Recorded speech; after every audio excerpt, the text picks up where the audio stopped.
Olá, amigos. Hoje o assunto vai ser sobre bronzinas. No entanto, não quero aqui entrar em detalhes com relação aos materiais que compõem as ditas bronzinas, e sim focar principalmente na questão das medidas que regem essas peças. Eu noto que no dia a dia ainda tem muitos profissionais que têm uma certa dúvida ou uma certa dificuldade no entendimento dessa linguagem de 0,25, 0,50, 75 e etc. Então resolvi fazer esse vídeo para trazer um pouco de esclarecimento nessa parte, né? As bronzinas têm a principal função que elas têm é diminuir o atrito entre as peças móveis do motor em relação às peças estáticas. Por exemplo, temos aqui um eixo que é apoiado nos mancais, né? Entre o eixo e os ditos mancais vão as bronzinas ou buchas para efeito de diminuir o atrito entre essas duas peças.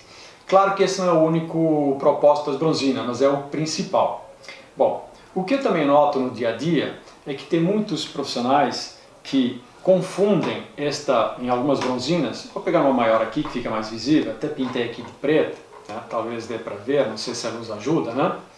Este ressalto que muitos deduzem tratar-se de uma trava para que as bronzinas não girem nos seus alojamentos, na verdade não se trata de trava alguma. Isto aqui é tão somente um guia, de forma que ao encaixar a bronzina no seu alojamento, nos mancais, né, ela fique numa posição correta, centralizada, sem que jogue para um lado ou para o outro.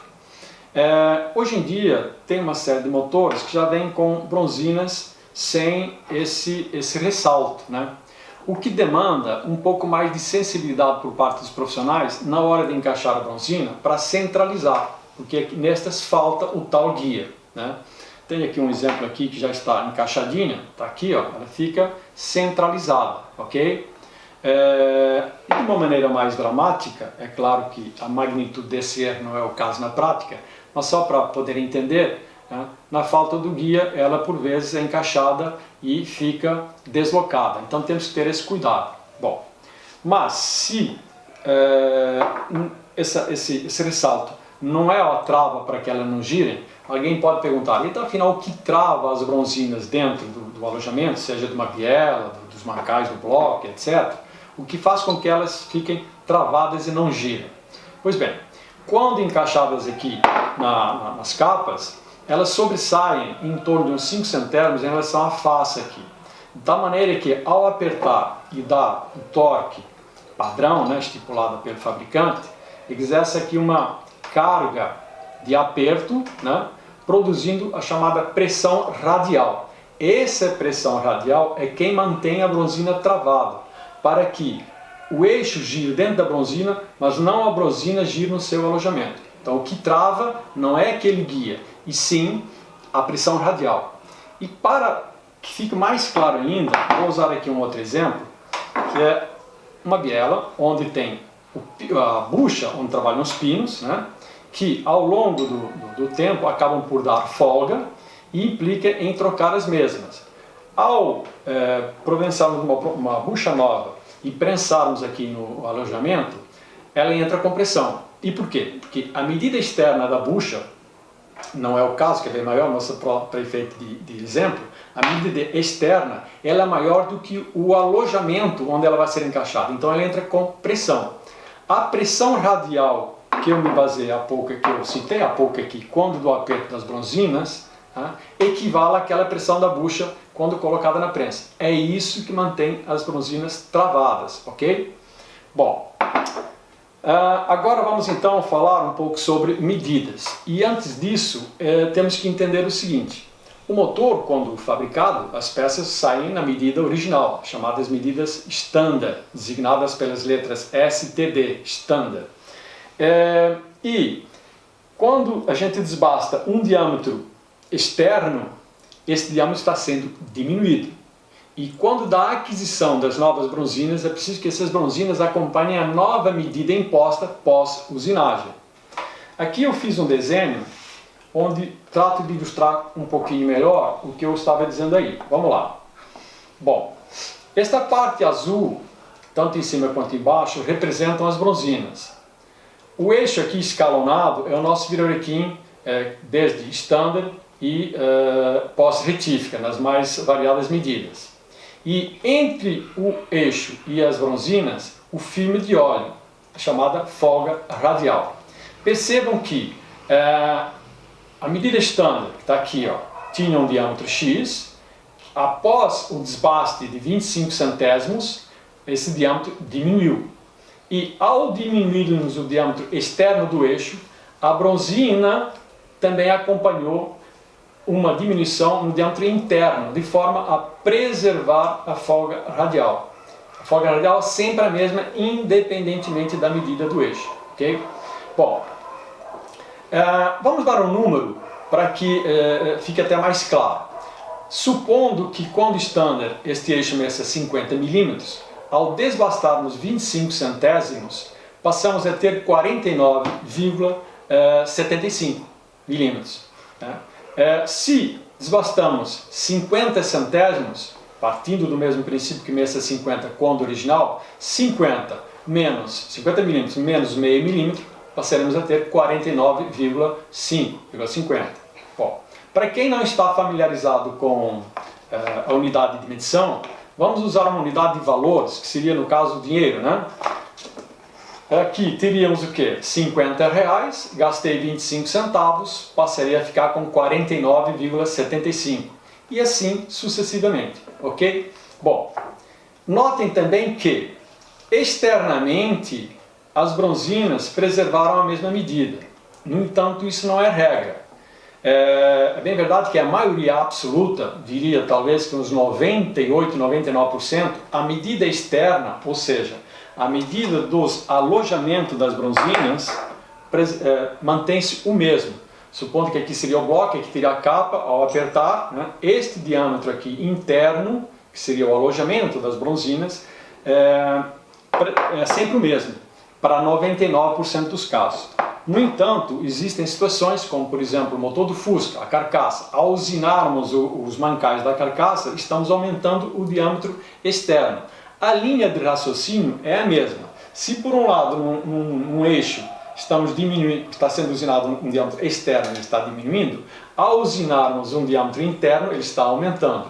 E aqui, nesse caso, teríamos duas medidas em questão. Uma, e a primeira sempre referente à medida externa, e a segunda referente à medida interna. Então teríamos aqui 1 por 25, significa dizer que aumentamos 1 milímetro na medida externa e 25 de diminuição na medida interna. Então já seria regida, quando da compra de uma bronzina, teríamos que passar essas duas medidas numa eventualidade de alterar o diâmetro externo. Mas, como eu falei, a maioria absoluta,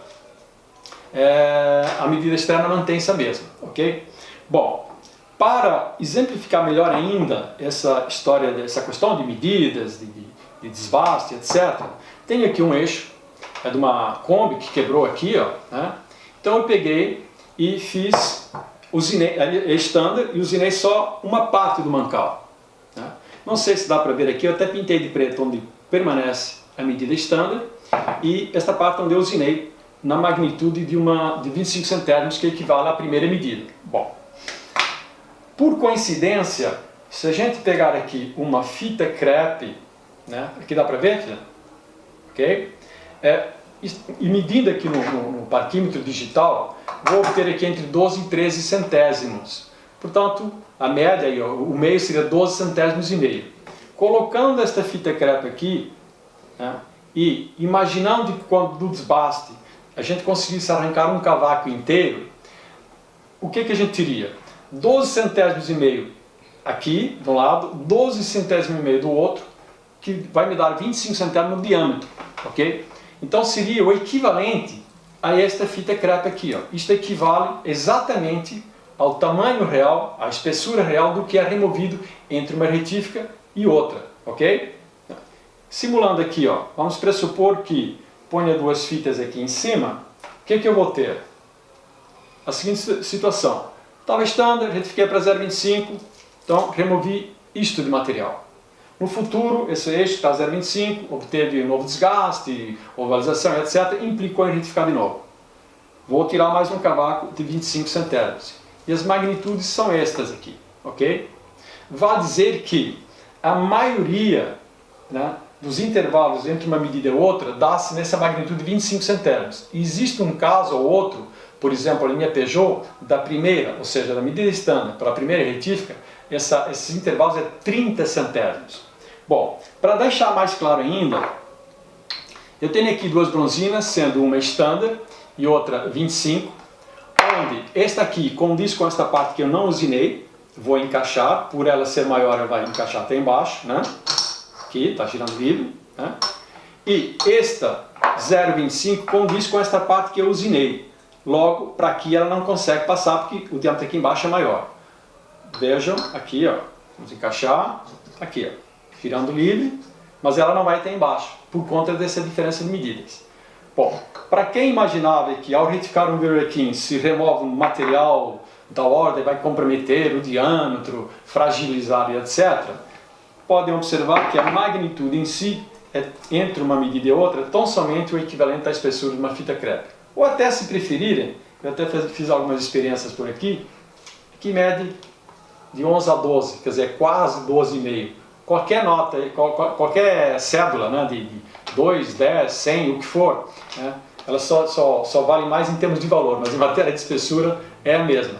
Porque dessa maneira dá a chance, dá a oportunidade de qualquer pessoa tentar pegar e dimensionar o quanto se remove de material, ok? Bom, agora vamos partir para a questão das medidas estándar, quando originais, classificada por cores. Existem pequenos incrementos entre uma cor e outra, todas estándar, e vamos abordar esse assunto. E primeiro iremos falar sobre as folgas radiais, porque essa questão de classificação de cores está diretamente relacionada às folgas radiais que o motor tem, ok? Bom, vou pegar aqui um desenho para poder começar a ilustrar essa linguagem de folgas radiais. Os motores da linha automotiva, especialmente esses carros mais modernos, né, eles trabalham em média de 2 centésimos a 5 centésimos de folga radial. É claro que existem outros motores, especialmente na linha diesel, onde essa folga é bem maior. Mas a título de exemplo, estou me referindo aqui aos motores mais modernos da linha carro passeio, né, da linha Leo, entre 2 e 5 centésimos de folga radial. Aqui eu tento, através dessas linhas, meio que, digamos, ilustrar, né? Numa eventualidade de um motor ficar com 2 centésimos de folga, teríamos este filme de óleo. Já se ficar com 5, o filme de óleo é maior, ou seja, a folga radial é maior, né? E dizer o seguinte, quando da fabricação das peças, por exemplo, um virabrequim tem a medida máxima e mínima, ou seja, existem tolerâncias. Quando da fabricação das bielas, quer dizer, o alojamento das bielas, né, a diâmetro interno, também tem uma variação, isto é, uma tolerância de mínima a máxima. Quando da fabricação das bronzinas, idem, também tem tolerâncias, de mínima a máxima. Ocorre que, se não houver um controle, ou seja, um ajuste, um microajuste, né, o que a gente vai ter a nível de folga radial nos motores? Por conta dessas variações, ora ficou na medida máxima, ora ficou na medida mínima, vamos ter uma folga radial mais ou menos assim, ó. Embora esteja dentro do que o manual manda, de X a Y, no caso específico aqui estou citando de 2 a 5, mas teremos mancais com folga maior, mancais com folga menor, então ficaria mais ou menos desta forma, do jeito que eu estou mostrando aqui. Para que se possa, digamos, padronizar e impor uma folga radial mais uniforme em todos os mancais, em todos os motores, as fábricas recorreram ao seguinte recurso, né? Passaram a fabricar bronzinas, as quais classificam por cores. Eu peguei aqui um informativo de uma concessionária, né, onde peguei valores para poder passar aqui para os amigos, e no caso específico desta marca, trabalha com 1, 2, 3, 4, 5, 6 cores. Entre uma e a outra tem diferenças de espessura na bronzina, que vai se refletir nos diâmetros internos. Da azul para a branca seria da menor para a maior. Para terem uma ideia, da menor para a maior temos uma diferença, chega a 3 centésimos de milímetro. Percebam que esta diferença né, é maior do que a folga mínima que o fabricante talvez pede. E essas cores aí normalmente vêm impressas na bronzina. No entanto, depois de um certo tempo de funcionamento, quando a desmontagem, nem sempre é visível essa cor. E boa parte dos motores que trabalham com essa classificação de cores tem códigos, seja no virabrequim e também no bloco. E através desse código, que é dado por letras, se não me falha a memória, quando da compra das bronzinas, a concessionária descobre qual a cor que ele estava, ok?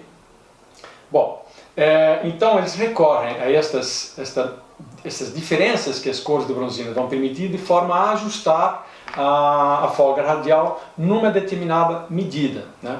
Apenas para que os amigos tenham uma ideia, eu tive aqui a curiosidade de medir um papel alumínio no paquímetro digital, mede precisamente 1/100. Então percebam que se eu pegar esse desenho aqui, ó, tem um outro desenho que fica mais claro o que eu quero mostrar aqui, ó. Bom, neste caso aqui eu estou ilustrando como sendo uma folga radial de 2/100. Ora, para eu ter uma folga total de 2, eu tenho um de cada lado, de raio. Ou seja, este filme aqui em cima é de 1, o de baixo também é de 1, e na somatória dele é 2. Vejam a espessura, a microespessura com que os motores estão trabalhando em termos de folga radial, que irá representar a chamada folga radial. E o porquê de tudo isso? Quanto menor a folga, né, porque independentemente, isso vale dizer também, independentemente da folga radial estar dentro ou fora dos padrões, toda a folga radial propicia uma fuga de óleo. Não sei se dá para ver direitinho aí, ó. E quanto menor essa folga, menor será a fuga, né? Então aqui, nesse primeiro caso, eu coloquei como exemplo um motor que tenha 2/100, no segundo caso, um motor que tenha 5/100 de folga. Ambos estão dentro dos parâmetros que o fabricante estipula, mas veja que com 5 a fuga de óleo já é maior. Numa eventualidade do eixo e a própria bronzina adquirir um desgaste, vai começar a propiciar uma folga radial enorme, né? Aqui eu coloquei como exemplo 10/100, aí começa a ocorrer o quê? Uma fuga gigante do óleo. Isso leva a quê? A perda de pressão de óleo, surgimento de barulhos, como por exemplo o famoso barulho de rajado, né? Por conta da folga radial tornar-se muito grande e propiciar a fuga do óleo. Bom, e o porquê de tudo isso? Percebem que as fábricas cada vez mais estão recorrendo a óleos menos viscosos, né? E por quê? Porque eles transitam melhor. Quanto menor for a viscosidade, maior será a sua fluidez, mais rápido ele preenche a linha. Mas para isso é preciso que se diminuam, e que se diminuam até um ponto possível naturalmente, mas que se trabalhem com folgas o mínimo possível, porque se por um lado ele flui melhor, por outro lado também escaparia com mais facilidade. Daí um controle, a necessidade de se fazer um controle mais preciso da folga radial. E no caso, os fabricantes recorrem a essa classificação de cores, né, de bronzinas. No entanto, quando da reposição dessas bronzinas, né, ainda que standard, se não forem originais, as peças de reposição, independentemente da marca, a gente perde essa possibilidade de fazer esses microajustes. A possibilidade que a gente tem como retificador, quando da retífica de um virabrequim, é inverter um processo de usinagem. Normalmente, como é que é feito? A gente retifica o virabrequim e depois determina as medidas a serem compradas das bronzinas, né? O que eu tenho feito muito, dependendo do motor, da marca de bronzina que o cliente compra, etc., eu inverto esse processo. Primeiro, determino as medidas que o eixo vai aceitar, compro essas bronzinas, torqueio nos seus respectivos alojamentos, né, seja das bielas, seja dos mancais do bloco, faço as medições, imponho a folga radial que eu achar correto para aquele projeto, para aquele motor, e depois retifico o virabrequim casando com aquelas medidas obtidas, o que eu chamo de uma retífica casada, né? Então esse é o recurso que nós temos por falta da existência dessa classificação de cores quando da reposição das bronzinas, né? Inclusive eu cheguei a ligar para alguns fabricantes a fim de buscar algumas informações, se eles já estão lançando bronzinas com essa classificação, mas não, é somente quando original. Isso então é quando a bronzina é standard e compradas na concessionária. Aí é que se tem a possibilidade de recorrer a essa possibilidade. Porque, vejam, numa eventualidade da gente abrir o motor e o virabrequim não sofreu desgaste que justifica a retífica, quando não lá, sei lá, meio centésimo, né? Quando da reposição dessas bronzinas, porque aí passa somente por um processo de polimento, quando da aquisição dessas bronzinas, a gente pode até abortar a cor que lá estava, recorrendo à próxima para compensar esse meio centésimo que eventualmente o eixo tenha adquirido, né? Então é uma espécie de uma ferramenta para um micro ajuste, ok? Ainda sobre esse assunto de bronzinas, principalmente marcas, né? Hoje em dia, com a existência de uma infinidade de marcas, eu tenho notado o seguinte, nem tanto quanto a qualidade, mas a precisão que essas bronzinas nos dão em termos de folgas radiais. Por vezes eu torqueio as bronzinas e obtenho lá 10 centésimos de folga, por vezes vem uma folga negativa. Então eu daria aqui um conselho aos amigos que se propõem a abrir e fechar o motor, antes de montar façam uma pré-ajustagem, ou através de instrumentos de medição, né, para ter uma noção de quantas há dessas folgas, ou através de um processo mais simples, mas contudo funcional, o famoso plastic gauge. Bom, eu espero que os amigos tenham curtido aqui este assunto. Numa eventualidade de haver alguma dúvida que a gente possa esclarecer, está aí a caixa de comentários e fiquem então à vontade. O meu muito obrigado por assistirem e até o próximo.